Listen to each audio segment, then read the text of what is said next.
ఒక సీఎం స్థాయిలో ఉన్న వ్యక్తి ఒక హీరో మీద, అంతేకాదు ఒక పోలీస్ ఆఫీసర్ స్వయంగా. కానీ అల్లు అర్జున్ గారు ఆ ప్రెస్ మీట్ ఏదైతే ఉందో అది పెట్టకపోతేనే బాగుండేదేమో. ఒక సినిమానే, ఒక హీరోనే ఒక పెద్ద స్టార్ ని చేస్తుంది.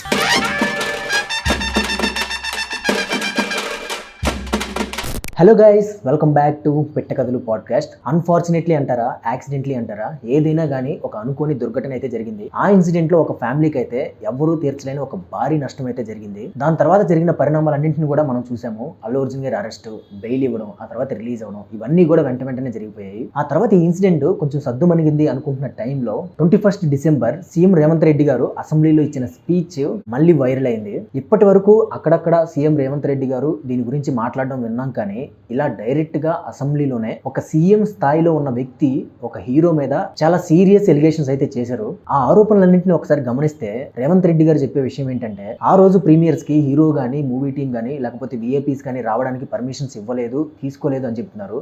ఒకవేళ పర్మిషన్ తీసుకోవడానికి వాళ్ళు పెట్టిన అప్లికేషన్ కూడా రిజెక్ట్ చేశారు అని చెప్తున్నారు. అల్లు అర్జున్ గారు రోడ్ షో చేసుకుంటూ వెళ్లారు థియేటర్ కు వచ్చేటప్పుడు, అలాగే తిరిగి వెళ్లేటప్పుడు కూడా. అంతేకాకుండా సుమారుగా 50-60 మంది ప్రైవేట్ బౌన్సర్స్ తో చాలా దురుసుగా కూడా ప్రవర్తించారు అని కూడా చెప్తున్నారు. ఇంతేకాదు అల్లు అర్జున్ గారికి థియేటర్ లో ఉన్నప్పుడు పోలీసులు వెళ్లి ఇన్ఫార్మ్ చేసినా కానీ అల్లు అర్జున్ గారు వెళ్ళలేదు అని కూడా ఆరోపణలు చేశారు. అలాగే కొన్ని తెలియని విషయాలు కూడా ఆయన స్పీచ్ లో చెప్పారు. అసెంబ్లీ సెషన్స్ కంప్లీట్ అయిన వెంటనే అదే రోజు ఈవినింగ్ అల్లు అర్జున్ గారు ఒక ప్రెస్ మీట్ పెట్టారు. ఆ ప్రెస్ మీట్ లో ఆయన రేవంత్ రెడ్డి గారు చేసిన ఆరోపణలన్నింటికీ కూడా కౌంటర్ ఇచ్చారు. డైరెక్ట్ గా ఎక్కడా కూడా ఎవరిని కూడా పేరు మెన్షన్ చేయలేదు, కానీ తన మీద వచ్చిన ఆరోపణలన్నీ కూడా అబద్ధాలు, ఒక మిస్ఇన్ఫర్మేషన్ అనేది స్ప్రెడ్ చేస్తున్నారు, క్యారెక్టర్ అసాసినేషన్ చేస్తున్నారు అని కూడా ఆయన చెప్పారు. అల్లు అర్జున్ గారు అక్కడ థియేటర్ వాళ్ళకి పర్మిషన్స్ ఉన్నాయి అని అనుకున్నాము అని చెప్పారు. అంతేకాదు అక్కడ ఏదైతే ఇన్సిడెంట్ జరిగిందో ఆ ఇన్సిడెంట్ గురించి ఆయనకి తెలియదు, అది తర్వాత రోజు మార్నింగ్ కానీ ఆయనకి తెలియలేదు అని చెప్పారు. అండ్ అలాగే అల్లు అర్జున్ గారు బయట క్రౌడ్ ని కంట్రోల్ చేయలేకపోతున్నారు అని చెప్పి తెలియడంతో సినిమా స్టార్ట్ అయిన కొన్ని నిమిషాలకే థియేటర్ నుంచి వెళ్ళిపోయాను అని కూడా చెప్పారు. అలాగే థియేటర్ లోపల ఒక లేడీ చనిపోయారు, ఒక అబ్బాయి సిచ్యువేషన్ చాలా సీరియస్ కండిషన్ లో ఉంది అన్న విషయం తనకెవ్వరూ కూడా చెప్పలేదు అని కూడా అల్లు అర్జున్ గారు చెప్తున్నారు. అలాగే సినిమాకి సంబంధించిన సక్సెస్ సెలబ్రేషన్స్ కూడా ఏమీ చేసుకోలేదు అని కూడా చెప్పారు. దీని మీద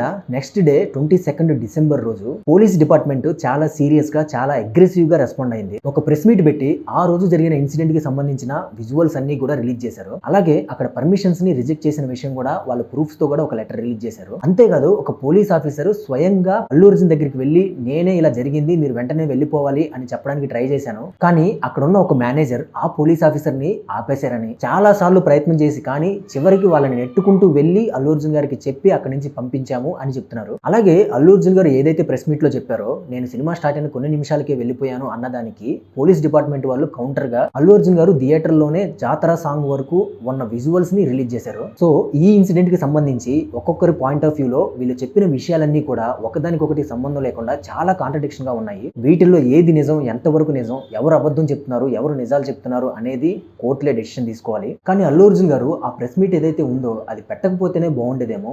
ఎందుకంటే మేబీ ఆయన మీద తప్పుడు ఆరోపణలు వస్తున్నాయి, క్యారెక్టర్ అసాసినేట్ చేస్తున్నారు అని ఒక బాధతో ఆయన పెట్టుండొచ్చు, కానీ ఆయన దగ్గర ప్రూఫ్స్ ఏవైతే ఉన్నాయో వాటితో లీగల్ గా ప్రొసీడ్ అయ్యి కోర్టులోనే ఆయన మీద వచ్చిన ఆరోపణలన్నీ కూడా తప్పుడు ఆరోపణలన్నీ ప్రూవ్ చేసుకుని బయటకు వచ్చుంటే అది వేరే లెవెల్లో ఉండేది. కాకపోతే ఇక్కడ నేను ఒక విషయం చెప్పాలనుకుంటున్నాను. నేను ఈ ఇన్సిడెంట్ మీద చేసిన ప్రతి వీడియోలో కూడా ఇదే విషయం చెప్పాను, మళ్ళీ చెప్తున్నాను. Cinema is cinema, it's an one of the entertainment. దాన్ని అలాగే చూడాలి. దాన్ని తీసేవాళ్ళు కానీ, అందులో యాక్ట్ చేసేవాళ్ళు కానీ ఆ సినిమాలో ఒక క్యారెక్టర్ ప్లే చేస్తారు. ఆ క్యారెక్టర్ లో ఉన్నట్టే వాళ్ళు బయట ఉంటారా, అలాగే బిహేవ్ చేస్తారా అనేది మనకి సంబంధం లేని విషయం. ఆ క్యారెక్టర్ ఏదైతే ఉందో అది ఎక్కువ మందికి కనెక్ట్ అయితే, ఎక్కువ మందికి నచ్చితే, ఎక్కువ మంది ఫ్యాన్స్ అవుతారు, ఎక్కువ మంది ఆ హీరోని ఫాలో అవుతారు. ఒక సినిమానే ఒక మామూలు మనిషిని ఒక క్యారెక్టర్ ఆర్టిస్ట్ ని చేస్తుంది, ఒక క్యారెక్టర్ ఆర్టిస్ట్ నే ఒక హీరోని చేస్తుంది, ఒక హీరోనే ఒక పెద్ద స్టార్ ని చేస్తుంది. ఆ స్టార్ హీరోకి నేషనల్, ఇంటర్నేషనల్ లెవెల్లో పాపులారిటీ తీసుకొస్తుంది. దానికి కారణం ఎవరు?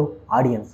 ఆడియన్స్ చూస్తేనే ఆ సినిమా ఆడుతుంది, ఆ సినిమా ప్రపంచ దేశాలకి వెళ్తుంది. సో ఒకసారి ఆలోచించండి, వీఆర్ ఇన్ 21st సెంచరీ. ఎప్పుడో పాత కాలంలో ఎవరికి తెలియని టైంలో ఒక హీరోని దేవుళ్లాగా ఆరాధించే వాళ్ళు, వాళ్ళకి థియేటర్లోనే పూజలు చేసేవాళ్ళు. ఇక్కడ నేను అందరినీ అడిగేది కూడా ఒకటే, అది ఫ్యాన్స్ కానివ్వండి, ఆడియన్స్ కానివ్వండి, తల్లిదండ్రులు కానివ్వండి, ఎవరైనా కానీ ఒకప్పుడు అలా జరిగిందంటే ఓకే, కానీ ఇప్పుడు మనకు అన్ని విషయాలు తెలుసు. ఒక సినిమా ఎలా తీస్తున్నారు, అందులో యాక్ట్ చేసే యాక్టర్స్ ఒక క్యారెక్టర్ ని ఎలా ప్లే చేస్తున్నారు, ఎలా ప్రమోషన్స్ చేస్తున్నారు, ఎలా రిలీజ్ చేస్తున్నారు, ఇవన్నీ కూడా మనం చూస్తూనే ఉన్నాం. మేకింగ్ వీడియోస్ అని, బిహైండ్ ద సీన్స్ అని, వీడియోస్, ఫోటోస్ ఇవన్నీ కూడా బయటకు వస్తున్నాయి. ఇవన్నీ చూసిన తర్వాత కూడా మనం ఎందుకు ఇలా బిహేవ్ చేస్తున్నాము? అసలు మనమే తిరిగి ఎదురు ప్రశ్నించాలి. ఇలాంటి బెనిఫిట్ షోలు కానీ, ఇలాంటి ప్రీమియర్ షోలు కానీ ఎందుకు వేస్తున్నారు, ఎందుకు రేట్లు పెంచుతున్నారు అని మనం అడిగితేనే కదా వాళ్ళు మారేది. అసలు ఇప్పుడు ఇదంతా నేను ఇంత గట్టిగా ఎందుకు చెప్తున్నానంటే, ఒక దుర్ఘటన జరిగితే, ఒక అనుకోని ఇన్సిడెంట్ జరిగితే దాని తర్వాత వచ్చే పరిణామాల గురించే ప్రతి ఒక్కరు వాళ్ళ వాళ్ళ పాయింట్ ఆఫ్ వ్యూస్ లో మాట్లాడతారే కానీ అసలు ఆ దుర్ఘటన జరగడానికి గల కారణాలు ఏంటి, దానికి సంబంధించిన మూలాలు ఏంటి, అసలు ఇది ఎక్కడ స్టార్ట్ అయింది అన్న దాని గురించి ఎవరూ మాట్లాడరు. ఆ కారణాలు ఆ మూలాలు ఏంటో తెలుసుకుంటేనే కదా ఇలాంటి ఇన్సిడెంట్స్ అనేవి మళ్ళీ జరగకుండా కంట్రోల్ చేసేది. So please